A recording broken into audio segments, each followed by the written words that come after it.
আমি পূজার বিয়ের পর থেকেই ঠিক করে রেখেছিলাম যে একদিন ওকে বৌভাতের লুকটা সাজাবো, কারণ ওর বৌভাতের লুক সেইভাবে সেজে ওঠা হয়নি। তার কারণটা হচ্ছে আমাদের বাড়ি থেকে একটাই অনুষ্ঠান করা হয়েছিল, ওদের বাড়ি থেকে সম্ভব হয়েছিল না বলেই আমাদের বাড়ি থেকে অনুষ্ঠানটা একটাই করা হয়েছিল, যেটা বিয়ের দিনই এই একটা অনুষ্ঠান হয়েছিল, বিয়েতেই সব মোটামুটি হয়ে গিয়েছিল, ওদেরও যা রিলেটিভস এসেছিলো আমাদেরও যা মোটামুটি আমাদের বাড়ি থেকেই ওটা আয়োজন করা হয়েছে। তো সেই জন্য আর বৌভাতে সেরকমভাবে আমি সাজাতে পারিনি। নাহলে কিন্তু প্রত্যেকটা মেয়েরই থাকে যে বিয়েতে এক সাজবো, বৌভাতে এক সাজবো, কিছু কিছু পারিবারিক চাপের জন্য সেগুলো হয়ে ওঠে না। আর আমি প্রথম থেকে ঠিক করে রেখেছিলাম যে আমি একটা বৌভাতের লুক ওকে দেবো, কিন্তু সেটা যে এত তাড়াতাড়ি হয়ে যাবে আমি ভাবতে পারিনি। কারণ ওর হেয়ারের কন্ডিশান দেখে বুঝতে পারছো, আমি ওপেন হেয়ার করব বলেছিলাম, ভেবেছিলাম, কিন্তু ওর হেয়ারটা এত বাজে ছিল, এত চিটচিট করছিল একটা কীরকম এটা, যে ওপেন হেয়ার করা আমার পক্ষে সম্ভবই না।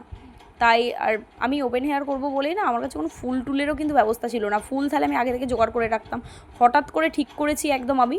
তো কেমন লাগছে জানিও, আর অবশ্যই পেজটা ফলো করে দিও।